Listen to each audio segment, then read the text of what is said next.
How is it possible that a team that could not even compete in China appears in Japan fighting face-to-face against Mercedes? And most worryingly, that the FIA itself confirms that there is something behind it that could change everything. The 2026 Japanese Grand Prix was not supposed to be the scene of a revolution, but it ended up becoming the exact point where everything changed for McLaren. They came from a start to the season that bordered on the catastrophic, with serious problems in Australia and an even harder blow in China, where they could not even start due to critical failures in the system.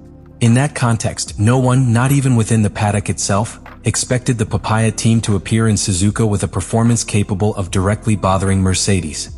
And yet, from the first moment of the weekend, something no longer fit with what we had seen until then. The first sign came in free practice, specifically in the second session, where Oscar Piastri not only set the best time, but he did so by clearly surpassing the two Mercedes. This wasn't a minor detail or an isolated lap on low fuel, it was a real indication that the car had found performance where none existed before. While other teams were still stuck in a progressive evolution, McLaren seemed to have taken a direct leap, as if they had unlocked a part of the potential that until now was completely hidden. And the most shocking thing is that this occurred even with an incomplete weekend for Lando Norris, who suffered hydraulic problems and could not provide all the necessary information, leaving Piastri practically alone in the task of demonstrating the true level of the car. As the weekend progressed, the feeling inside the paddock began to change. What initially seemed like a specific surprise began to take shape as a real threat. In qualifying, the difference with Mercedes, which in the previous races had been enormous, was reduced drastically. McLaren was no longer fighting to enter the top middle, it was directly fighting at the top, placing itself in positions where until that moment we only saw the dominators of the championship. That change of scenery was so abrupt that it forced engineers on other teams to start looking at the data more carefully, seeking to understand where that sudden performance had come from. But the real blow came in the race. Piastri not only confirmed what was seen on Saturday, but took it one step further with an impeccable start that placed him directly in the fight for victory. For several laps, McLaren led the Grand Prix, something that seemed completely impossible just a week earlier. It wasn't a question of strategy or external circumstances, it was pure rhythm. Enough pace to stay ahead of Mercedes in real race conditions, something that completely changes the perception of the balance of forces in the championship. And this is where the tension that defines this moment begins to build. Mercedes won the race, yes, but not with the authority of an untouchable team.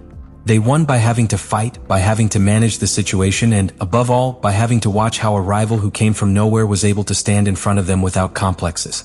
That is the part that really worries within the German team, because in Formula One we do not fear so much a constant rival, but rather one who improves suddenly, because that means he has found something that the others still do not understand. What happened in Japan was not just a good result for McLaren. It was a statement. A clear sign that the established order can change faster than anyone expected. And the most disturbing thing of all is that, while the rest are trying to understand what happened, the FIA has already begun to analyze the data in depth. Because there are indications that this jump is not a coincidence, but the direct consequence of a technical interpretation that could mark the immediate future of the season. If what we saw on the track was already shocking, what the data reveals changes absolutely everything. Because this is where the story stops being a simple sporting improvement and becomes a technical case that is making the FIA and rival teams, especially Mercedes, begin to question whether they have really understood the new 2026 regulations.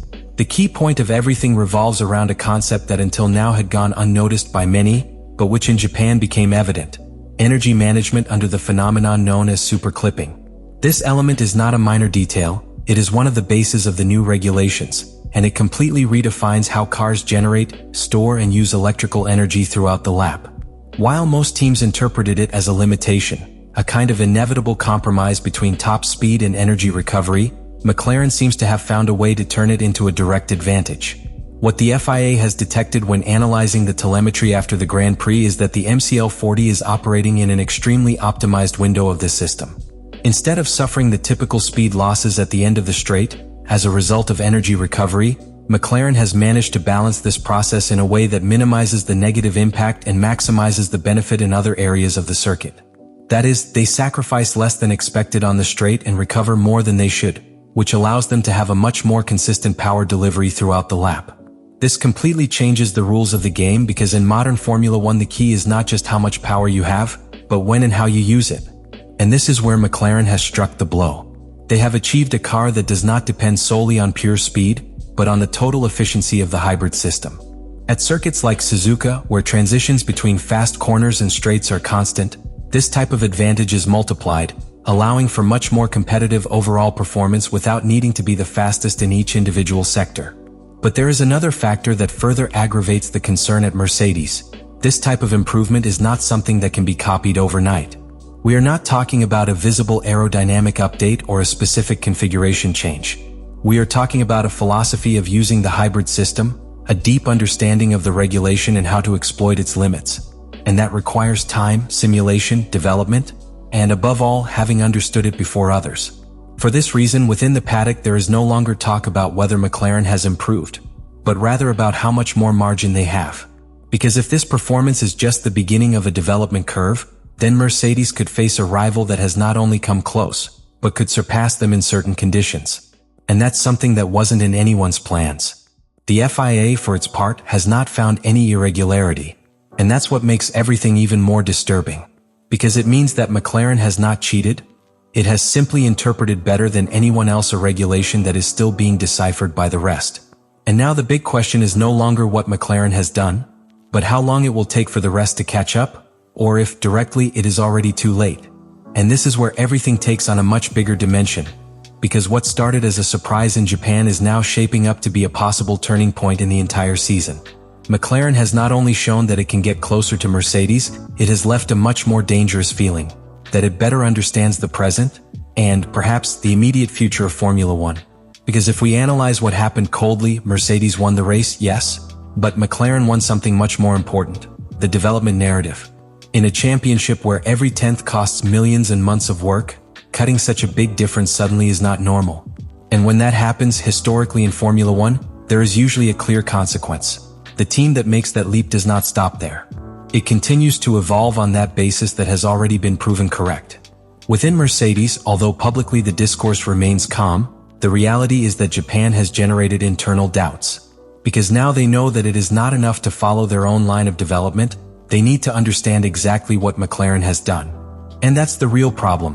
When you start looking at the rival instead of focusing on your own car, it's because something has changed in the competitive balance. Meanwhile, McLaren leaves Suzuka with something that goes beyond points or the podium. It leaves with validation. Validation that their concept works, that their technical direction is correct, and that, in a completely new regulation, they have been able to get ahead of others in one of the most complex and determining areas such as energy management. This not only gives them performance, it gives them confidence. And in Formula One, when a team enters that dynamic, the growth can be exponential. Furthermore, there is a detail that many are overlooking, but that may be decisive in future races. This type of advantage based on energy efficiency does not depend as much on the type of circuit as other variables.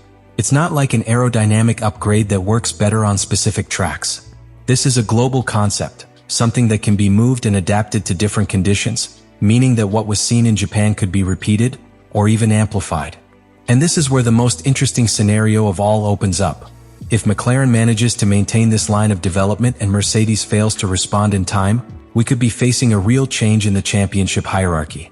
Not immediate, not absolute, but significant enough to break the stability that seemed established after the first races. The FIA has already confirmed that everything is within the law. There are no gray areas, there are no irregularities. There is only a clear difference in the way the regulation is interpreted.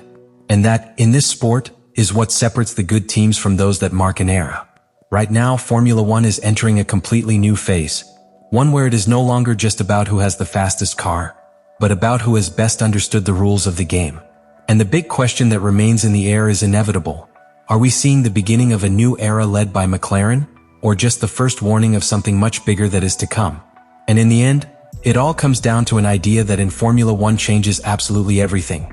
It is not always the one who evolves the most who wins, but the one who understands first.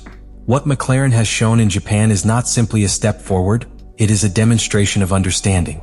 Understanding a completely new regulation, understanding a hybrid system that many are still trying to figure out, and above all, understanding where performance really is in this new era. While other teams continue to search for answers, McLaren already seems to have found several of them, and that is what truly makes the difference. Mercedes continues to be the benchmark, it still has the car to beat, but for the first time this season it no longer conveys that feeling of absolute control. Japan has made it clear that there are fissures, that there are unanswered questions, and that there is a rival that has appeared out of nowhere with solid arguments to change the course of the championship. The FIA has confirmed that everything is within the law, which eliminates any external doubt and leaves only one possible conclusion. This is not luck, it is not circumstantial, it is pure merit. It's engineering, it's interpretation, it's getting ahead of the rest at a key moment of regulatory change. And now the championship enters a completely different phase. One where each race will not only be a battle on the track, but a race against the clock off it. Because the rest of the teams have already seen what is possible, but replicating it will not be quick or easy. McLaren has released the first big announcement of the season. Not only are they back, they're back with an idea that can redefine the competitive order. Let me know in the comments what you think about all this.